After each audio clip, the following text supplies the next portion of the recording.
সকলেই জানি মাদক দ্রব্যের অপব্যবহার, অবৈধ পাচার বর্তমানে একটা বৈশ্বিক সমস্যা।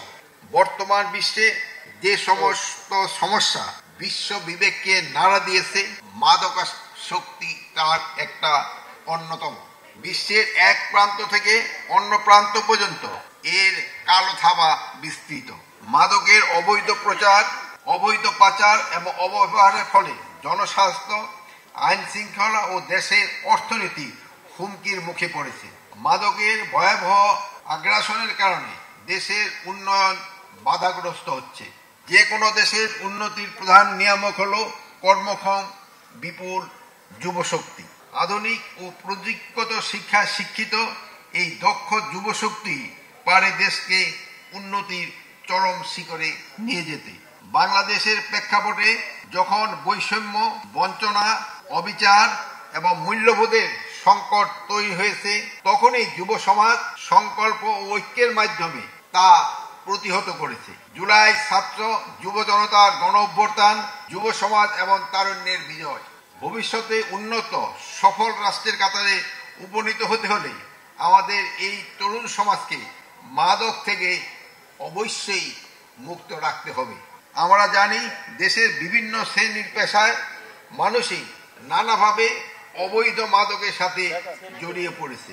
আর আমাদের দেশের মাদক চোরাচালানের একটি ভয়াবহ বিষয় হলো নারী, শিশু এবং কিশোরদের এই গহীন কাজে ব্যবহার করা হচ্ছে। ফলে তাদের মধ্যে অপরাধ প্রবণতা যেমন বৃদ্ধি পাচ্ছে, তেমনি তাদের একটি উল্লেখযোগ্য অংশ মাদকাসক্ত হয়ে পড়েছে। এই সমস্যা সমাধানের জন্য আমাদের মন্ত্রণালয়, মহিলা ও শিশু বিষয় মন্ত্রণালয় এবং সমাজ কল্যাণ মন্ত্রণালয়ের সাথে একযোগে কাজ করে যাচ্ছে।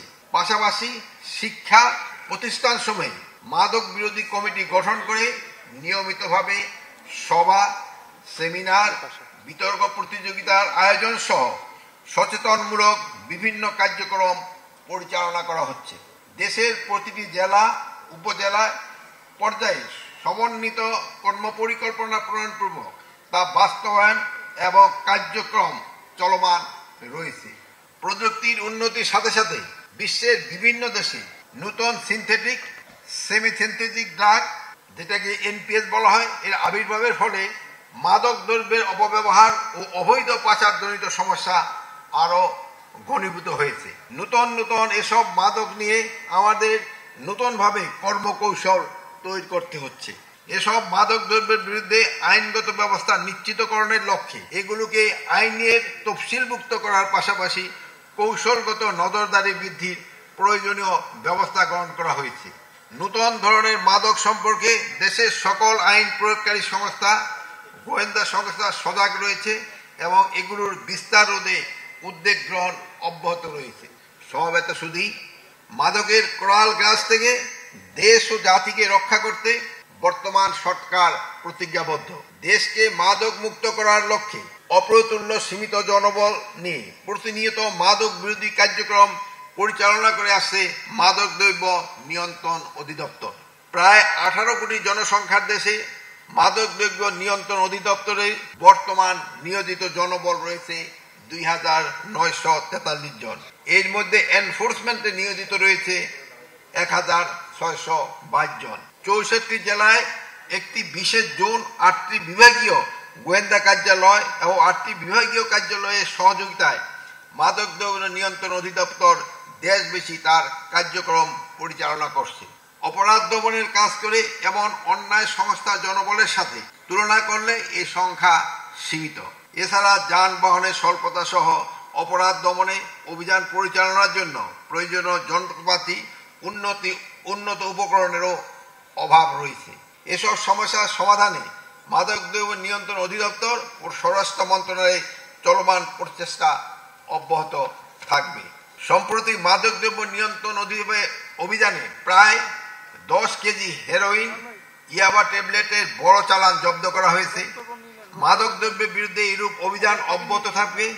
এক্ষেত্রে সশস্ত্র বাহিনী এবং আইন শৃঙ্খলা বাহিনী এবং নোডাল এজেন্সি হিসাবে মাদক দ্রব্য নিয়ন্ত্রণ অধিদপ্তর কার্যক্রম আরো বেগবান করার উদ্যোগ গ্রহণ করা হয়েছে।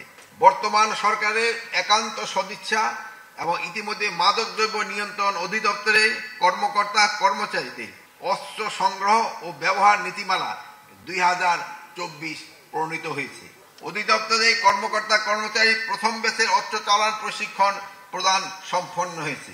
এর ফলে অভিযানিক ঝুঁকি হ্রাসের পাশাপাশি অধিদপ্তরের মাদক বিরোধী অভিযান পরিচালনা আরও সাফল্য আসবে বলে আমি আশা করি। সাম্প্রতিক 7টি বিভাগীয় শহরে 1400 কোটি টাকা ব্যয়ে 7টি বিভাগীয় মাদক শক্তি নিরাময় কেন্দ্রের নির্মাণ প্রকল্প একনেকে অনুমোদিত হয়েছে। তাছাড়া মাদকাসক্তদের জন্য বিভাগীয় পর্যায়ে পৃথক কারাগারের নির্মাণের পরিকল্পনাও এই সরকারের রয়েছে। আইন প্রয়োগের পাশাপাশি মাদক বিরোধী সামাজিক আন্দোলন সর্বস্তরে জনসাধারণকে সম্পৃক্ত করতে হবে।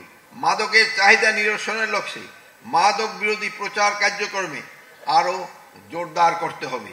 এ সমস্যা সমাধানে সরকারের পাশাপাশি বেসরকারি সংগঠন, শিক্ষক, ধর্মীয় নেতৃবৃন্দ, পিতামাতা, সুশীল সমাজ, অভিভাবক সহ সকল শ্রেণী পেশার মানুষকে এগিয়ে আসার জন্য আমি বিশেষভাবে অনুরোধ জানাচ্ছি।